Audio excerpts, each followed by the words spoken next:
It was past midnight when Ravi and his three friends, Anil, Meena, and Suresh, stood before the gates of the old city hospital. For decades, the building had been abandoned after a mysterious fire, but the townsfolk whispered it was never truly empty. The rusted gate creaked open and they stepped inside.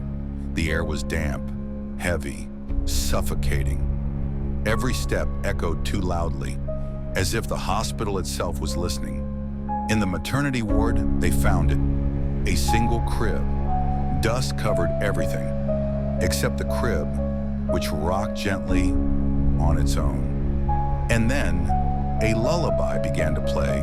Anil lifted his phone to record, but instead of the crib, the screen filled with static and a screaming face pressed against the glass. The ghostly nurses. Suddenly, the door slammed shut, and there they stood, at the end of the corridor. Three nurses, their faces pale eyes, hollow blood, dripping from their uniforms. As they slowly stepped closer, the friends ran, screaming, through the twisting halls.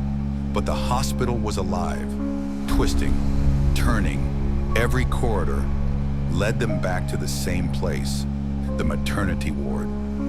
One by one, their screams echoed, and then silence. The final reflection. Ravi was alone now, and at last, the exit appeared. The glass doors stood before him. Freedom, so close. But in the reflection, he was no longer himself.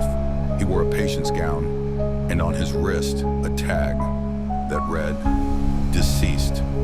The next morning, the gates were found open. No trace of the four friends remained.